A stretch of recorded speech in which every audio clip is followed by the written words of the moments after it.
नमस्कार। चलिए आज बात करते हैं इतिहास के एक बहुत बड़े दिमाग की, एक ऐसी भविष्यवाणी के बारे में जो बड़ी चौंकाने वाली है और ऐसा लग रहा है कि अब वो सच हो रही है।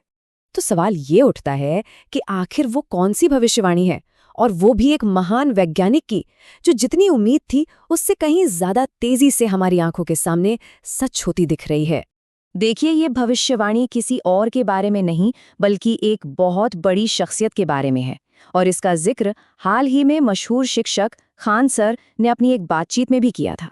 हाँ, तो ये भविष्यवाणी की थी महान वैज्ञानिक एल्बर्ट आइंस्टाइन ने। उन्होंने बहुत पहले ही एक तरह से अंदाजा लगा लिया था कि आने वाले समय में लोग भारत के एक बहुत बड़े लीडर को किस नज़र से देखेंगे या कैसे याद करेंगे। और ये रहा आइंस्टाइन का वो मशहूर कोट जो उन्होंने महात्मा गांधी के बारे में कहा था।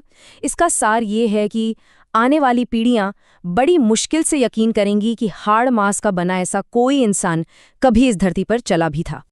अब खान सर की माने तो ये सिर्फ एक स्टेटमेंट नहीं था, ये एक तरह का पूर्वाभास था। जैसे आइंस्टाइन को पहले ही एहसास हो गया था कि वक्त के साथ साथ गांधी जी की जो विरासत है उसको लेकर लोगों की सोच में एक बड़ा बदलाव आ सकता है। तो चलिए अब जरा खान सर के विश्लेषण को समझते हैं कि आखिर ये भविष्यवाणी आज के टाइम में कैसे और क्यों सच हो रही है, क्या बदल गया है। यहाँ पर जो सबसे मजेदार बात है ना, वो है टाइम का फर्क। आइंस्टाइन का अंदाजा था कि ये जो सोच में बदलाव है ये शायद 100-200 साल बाद आएगा, लेकिन खान सर का ऑब्जर्वेशन ये है कि अरे ये बदलाव तो अभी से इसी वक्त होना शुरू हो गया है। लोगों की तरफ से आलोचनाएं तो अभी से शुरू हो चुकी हैं। और यही बात तो सबसे हैरान करने वाली है, 100 साल भी पूरे नहीं हुए। सोचिए, आइंस्टीन की भविष्यवाणी से कहीं ज्यादा, बहुत ज्यादा तेजी से ये बदलाव आ रहा है।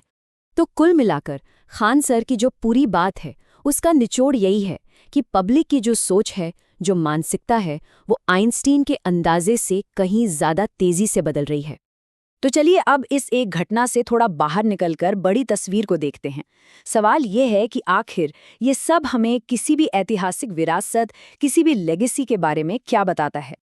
देखिए, किसी भी महान हस्ती की जो विरासत होती है वो कोई पत्थर की लकीर तो होती नहीं है। जैसे जैसे वक्त बीतता है, पुराना कॉन्टेक्स्ट खत्म हो जाता है, कोई नई जानकारी सामने आ जाती है, या फिर नई पीढ़ी के सोचने का तरीका ही बदल जाता है, और फिर उसी विरासत को एक बिल्कुल नए चश्मे से देखा जाने लगता है।